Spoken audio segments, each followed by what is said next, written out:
everyone, this is Sherry again, and this is the video that goes along with day 2 of the 7-day Creativity Jumpstart. And today deals again with a massive topic that we're just going to scratch upon, but deserves to be dealt with, and that is the gremlins in your creative closet.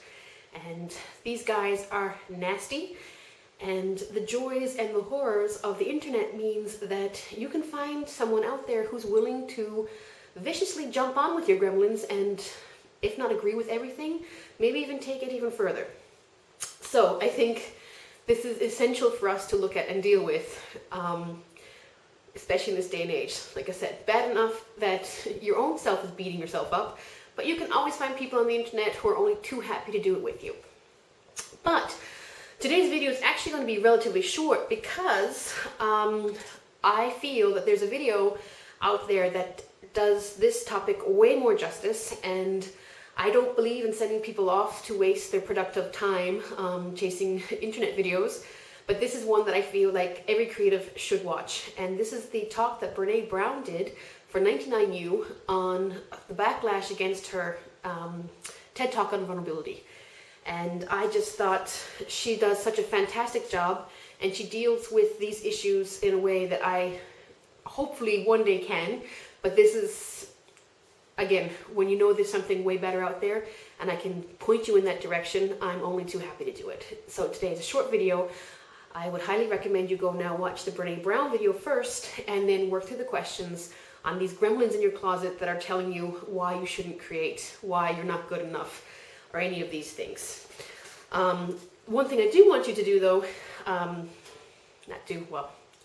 see, blah, blah, blah, blah, blah. I'm not going to erase that. We're talking about gremlins and being vulnerable and open, that's staying in there. I do want to quickly read though, apart from my blog post that I wrote about bad reviews and how I handle them.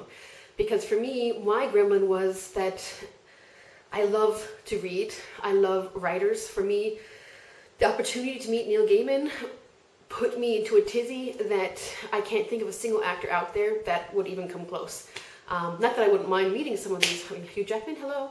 But Neil Gaiman, I just turned into a puddle. So for me to actually say I'm a writer, or to even try to write, it was like comparing myself to these people, and I can't do it. And you know what? We don't have to do it. We don't have to be these people. First off, yeah, how?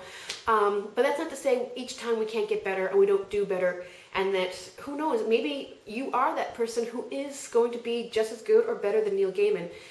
Don't let those gremlins stop you. And if you never ever achieve the greatness of Neil Gaiman, it's okay. There's only one Neil Gaiman out there. We all can't be him, and that doesn't mean we don't deserve to create. And again, no one says that you have to put your stuff out there. Do it first. Do it for yourself first. Just try it. And afterwards you can decide, okay, now do I want to put it out? But first, do the creating, do it, and then work. Okay, and so the last thing I want to do is just to read this little bit from a blog post that I wrote on how I dealt with bad reviews. And I think this is also something that everyone should take away. I think Brene Brown also does a good job kind of driving this home a little bit too. But, yes, so not everyone is going to like your work. And some of those people are going to write mean and horrible reviews. But my experience has been those who write mean reviews are writing from a mean place, and you shouldn't listen to them. Those who write an honest review, even those honest reviews that really sting and are still a 1-star review, leave you with valuable advice for next time, and then you need to let it go. Seriously, next time you'll do better.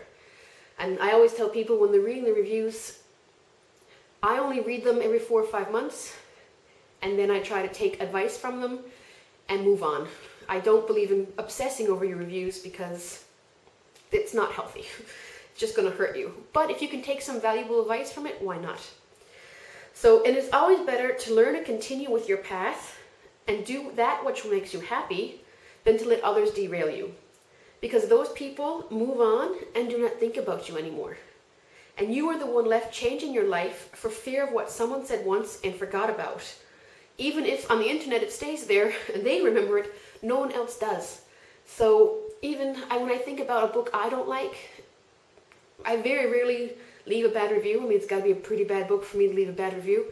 Because I kind of go with, well, it's not for me, move on. I might rate it 3 stars or 2 stars, but I won't write a review. But that's just me.